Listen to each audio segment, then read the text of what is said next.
Good day to you. Welcome to our class, Cauchy's Theorem, or we say that Cauchy integral theorem. If a function is analytic, there are many consequences of analytical functions. That is, when a function is analytic, many things can happen. One of it is this Cauchy's theorem. If a function f of z is analytic inside and on a simple closed curve C, so if you have a closed curve, if a function is analytic inside this and on this, then for every part of C inside a certain domain D, the closed integral f of z dz will be equal to 0. What this thing simply means is that if a function is analytic in a domain, then if you integrate the function along C, then the integration will be equal to 0. Now, let's prove this. Let's prove it. We consider this function f of z. We know that f of z is u plus iv, and the z is the z will be dx plus I dy, because z is s plus iy. So the z will be this.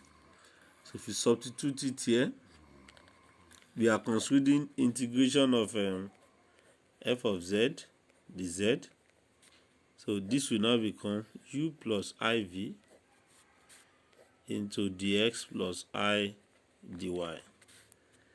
Now, if we expand and simplify, we bring real part to real part, imaginary part to imaginary part. You have ds minus v dy plus I into, so we have a closed integral here. So plus I into v dx plus u dy. Now, this is the integral we are talking about. Now, we now want to show that this integral is 0 if this function is analytic. So if f of z is, since f of z is analytic,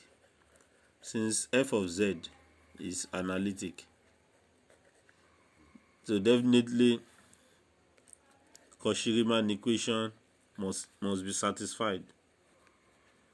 Since f of z is analytic, so Cauchy-Riemann equation must be satisfied. So in that case, we will call from Cauchy-Riemann equation. But before that, let's apply Green's theorem. This is Green's theorem.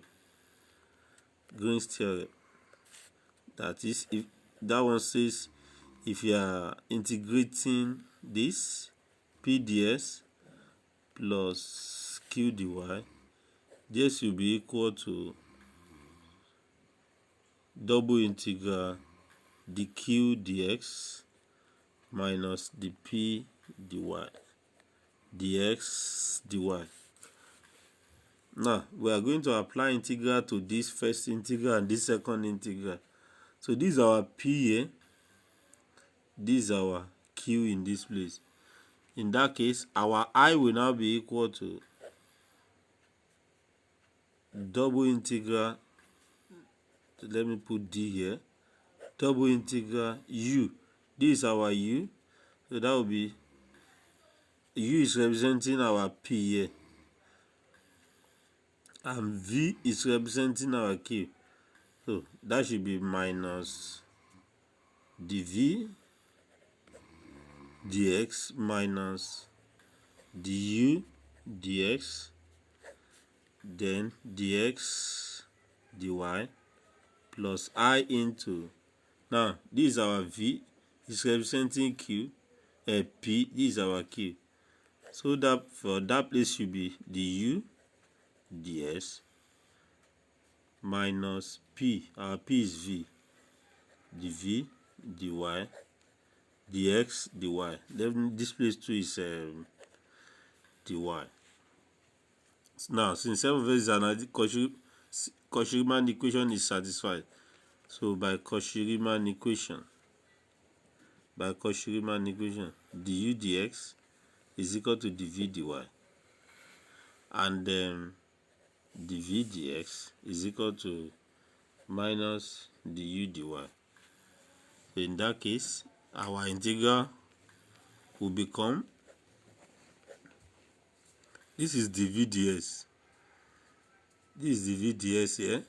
If we can apply it, so if we apply it, dv ds is okay, this is y minus, is dv ds is minus du dy, but there is minus here, it will just become du dy minus du dy dx dy plus I need to, this is also double integral. Now du ds, du ds simply means dv dy minus dv dy dx dy. So we will now see that this is 0 plus I, this is 0. Our answer is 0. So that proves the Cauchy integral theorem. Another important theorem on this is Morera's theorem. Morera's theorem: if a function f of z is continuous inside and on a simple closed curve C, and if integral f of z is 0, close integral of z, then for every simple closed path C in D, f of z is analytic in D.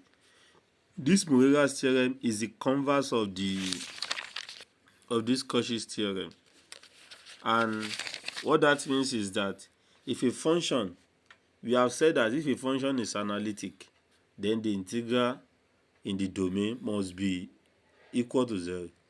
So what Morera's theorem is talking about, which is converse of the Cauchy's theorem, is that if the integral of a function is 0, then that definitely the function is analytic. Now let's prove the theorem. So let us consider this relation, or let us consider this relation which is true for every z.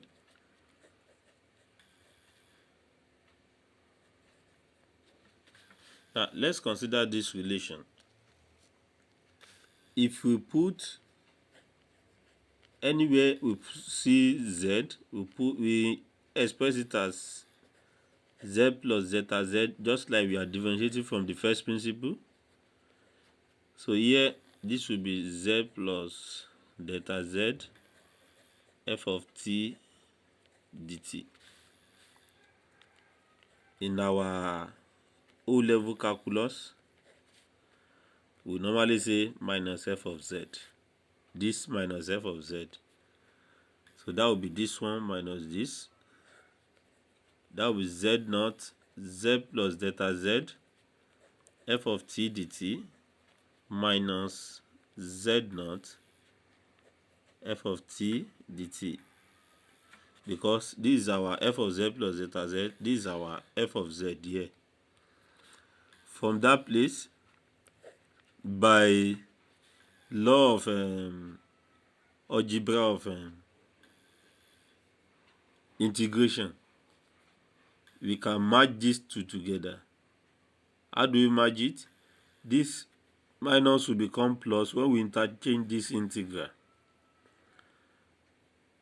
That is, when we interchange the boundary here, if z comes here and z naught goes there, so this minus will become plus. And if it becomes plus, definitely we are going to have z naught on top. And they have the same function inside. In that case, the z naught will go. What we are going to have left is z plus delta z f of t dt. So this is what we are going to have left. Now, we know that f of z can be written as this. We know that f of z can be written as this. Integral z plus delta z f of z dt. It can be written, so we can verify it. f of z here is a constant, so we can bring it out and integrate 1 in this boundary. What we are going to still get is f of z. So in that case, if you continue with that, f of z plus delta z minus f of z, by definition of derivative, we normally say divided by delta z, then minus f of z. That will now become, this one already is here, divided by delta z will just be 1 over delta z integral z to delta z f of t dt, then minus f of z. This is our f of z here, 1 over delta z integral z to z plus delta z f of t dt. So we can match this together, become 1 over delta z into integral z to z plus delta z. Sorry, this place is f of z because of what is here. It's not f of t. This is f of z. So this place will now become f of t minus f of z dt. So this is what we are going to have. So let's put absolute value to both sides. Then when we put absolute value to both sides, we take the limit as well. Limit of delta z tends to 0. F of z plus delta z minus f of z over delta z minus f of z. This will be absolute value of, we are taking absolute value of both sides, and also limit of delta z tends to 0, integral z plus delta z. So this is what we are going to have, f of t minus f of z dt. So this is what we are going to have left. So from that place, we are going to have this. We know that f of z is analytic.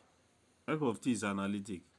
By Cauchy's integral theorem, by Cauchy's theorem of Cauchy's integral theorem, this integral becomes 0 by Cauchy's integral theorem.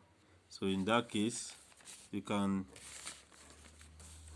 have that, or we'll have that limit of delta z tends to 0.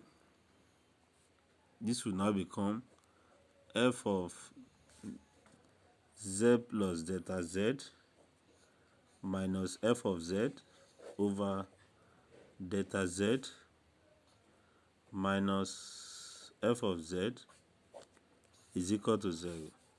So if you transfer this to the other side, because it has no delta z inside, so we can just write it as f of z plus delta z minus f of z over delta z is equal to f of z. But this thing simply means f prime of z, which is equal to f of z. And that shows that the function is continuous and the function exists. So if a function is continuous and it exists, so we say that this completes the proof. It shows that the function exists for every z inside the domain D. So we say that this function exists, and that completes the proof of Morera's theorem. That theorem under integration, complex integration, is this: Let f of z be analytic in a region bounded by non-overlapping curve C, where C encloses all these curves. That is, let's say this is curve C, and this C encloses curve C1, C2, C3, like that. Let's say this is Cn. We have many C's inside. Now, if you are integrating over this integral, that is integral, close integral f of z is z over C, will be equal to integrating along each of this C, that each of this Ci that this C encloses. So that will be the addition. That is integral C1 this plus C2 up to Cn. So that is what the theorem is saying. Another important theorem is this. If f of z is 1 over z minus z naught, then this integral 1 over z minus z naught over C dz will be equal to 0 if z naught lies outside C, and will be equal to 2 pi if z naught lies inside C. So the proof, for the proof of this, for the proof of 1, if z naught lies outside C, if z naught lies outside C, we know that normally this function f of z here is not analytic everywhere, or we can say that it's or we put it like this: it's analytic except at z naught, because this is 1 over z minus z naught. So at z naught, this function is not analytic. Now, definitely if it's not analytic, the integral will not be 0. But here we say that if this z naught lies outside, if it lies outside, definitely it will not be inside this C. So we can say that this function is analytic. Therefore, 1 over z minus z naught is analytic, because z naught is not inside this C. This C that you are talking about, z naught is not there. So definitely 1 over z naught is analytic, and by Cauchy's theorem,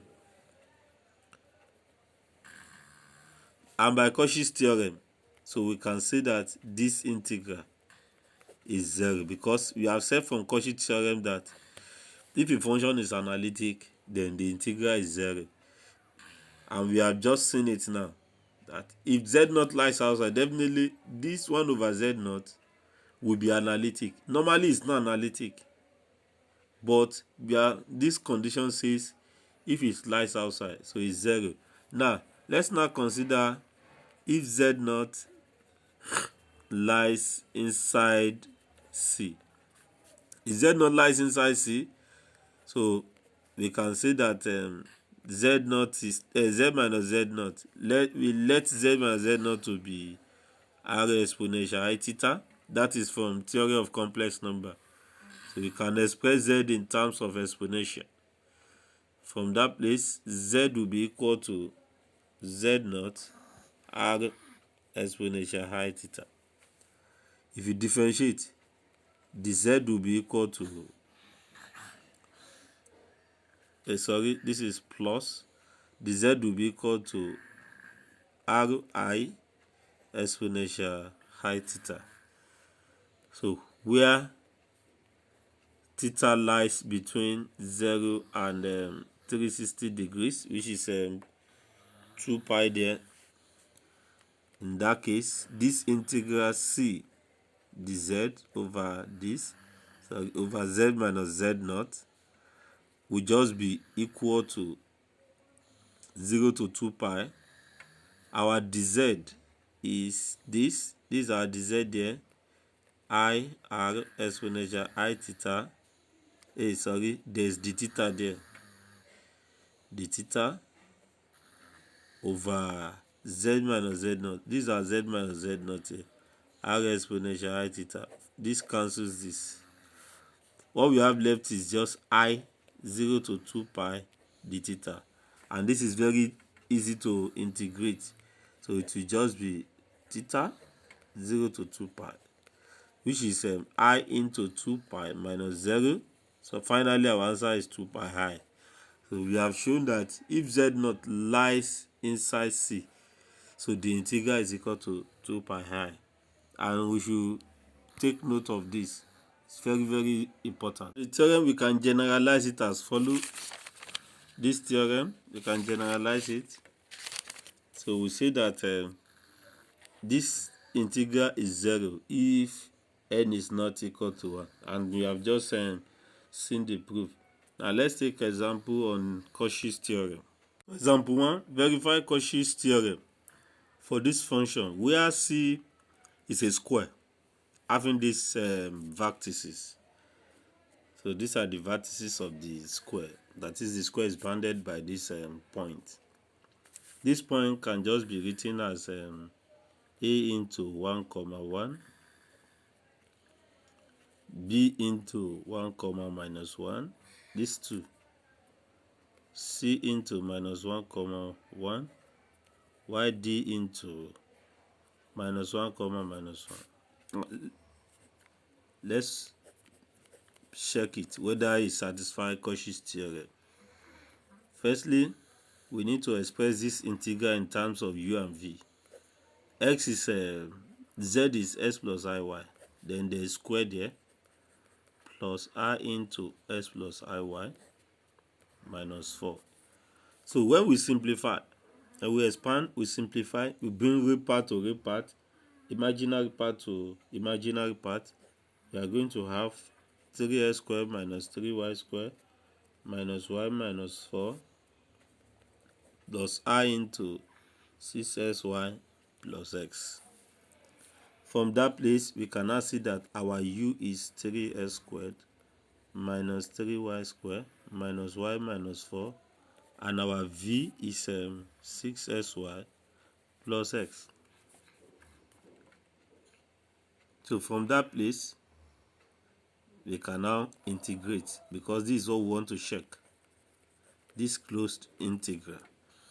Remember, we have shown this before when we were proving the theorem. So we have shown that it's same thing as u dx minus v dy plus I into v dx plus u dy. So we have shown this before. Now let's substitute these values here. This will be u 3x squared minus 3y squared minus y minus 4 dx minus v dy. This is our v, 6xy plus x dy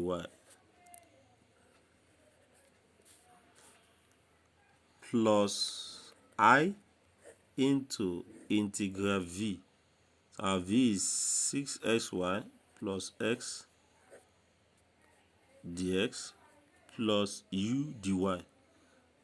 Our u is 3x squared minus 3y squared minus y minus 4 dy. So this is what we are going to have.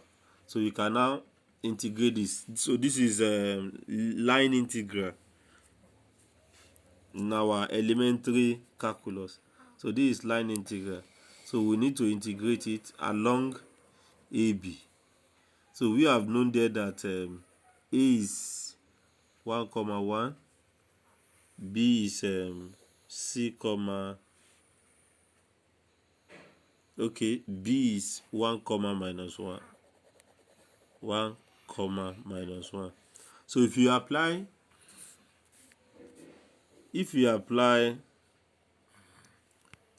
equation of a line formula which says y minus y1 over s minus s1 is equal to y2 minus y1 over s2 minus s1.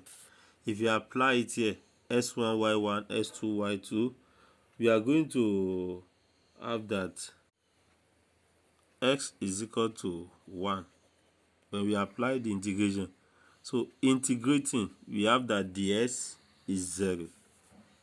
So in that case, our integral becomes, anywhere we see ds, we put it to be 0 and we put s to be 1. So firstly, it vanishes this. So what we have left will now be minus into 6y plus 1 dy. S is 1. Dy is still our dy. Plus I into, we know that this one will be 0 because of this ds. ds is 0. So we put s to be 1.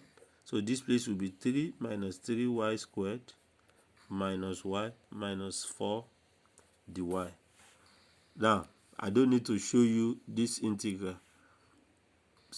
The boundary will now become, the boundary we are using now is 1 to minus 1 because this is s to s now. It's not, so we are using boundary of y, which is 1 to minus 1, 1 to minus 1, 1 to minus 1. So when we integrate this, which we have known in our elementary calculus, when we integrate, we are going to have 2 plus 4i when we integrate. Now also, we have done it along AB. We need to done it along BC. Our B is 1 comma minus 1, while our C, point C, is minus 1 comma 1. So when we still apply this equation of a line formula, we will see that we are going to get y is equal to minus s. Then dy will be equal to minus ds. So from that place, the integration becomes, now anywhere we now see y, we put it as minus s and dy to be minus ds. So this place will be equal to 3s squared minus, we use this 3s squared minus y minus 4. Our y is x, so it will become, our y is minus s, so minus y there will become x. Then dx plus this, minus that, minus 6sy. Our y is minus s, so it will become minus 6s squared plus x into dy, but our dy is minus ds, so it will make this place minus to become plus dx. Then plus I into, we are left with the second one, 6xy, that will become minus 6x squared plus x dx plus s dx. Then plus this one will become the same thing here, 3s squared minus 3s squared plus s minus 4 dx. This is dy, so it will be minus ds, so it will make this place to be minus. So which boundary are we now using? You can see the whole of this place is plus, is x, is written in terms of s, so you have to use boundary of s, which is 1 to minus 1. You can see this one is y, that's why we have used boundary of y. So 1 to minus 1. This one too is, let me put it like this, 1 to minus 1. So I don't need to integrate that. So our answer will be, when we use our normal integration, when we integrate and put the boundary, we are going to have 12 minus 4y, 4i let's say this is I1 along C1. Let's say this is I2. Now, so we have considered along BC. It will become along CD now. Our C is minus 1 to 1, while our D is from the equation minus 1 to minus 1. So we need to apply the formula, this formula again, in order to get a certain expression, and that has given us s is equal to minus 1, then ds will be 0. So in this place now, anywhere, I don't need to go back there again. Anywhere I see s, I'll put it as minus 1, then I'll put delta ds to be 0. So firstly, it nullifies these two, so we are only considering that. So in that case, I can say that my I3 will just become 6y plus 1 dy minus I, the second one. So this one too will be gone. We are going to be left with that one, and if you put it there and simplify, so we should have 3y squared plus y plus 1 dy. Now everything is in respect of y, so we are going to use boundary of this. So this gives me minus 1 to minus 1. So we need to integrate these two as well. When we integrate it, we are going to have minus 2 minus 4i. So lastly, we find it along dA, because it's a closed integral. So we move from A to B, B to C, C to D, and D to A. So it's a closed curve. But our D is minus 1 to minus 1 comma minus 1. Our A is 1 comma 1. So when we apply the formula, the equation of a line formula to it as well, you will see that y is equal to x, then dy is equal to ds. So in this place now, anywhere we see y, we'll put it as x. Anywhere we see dy, we'll put it as dx. So our I4 will just become, okay, let me be using this,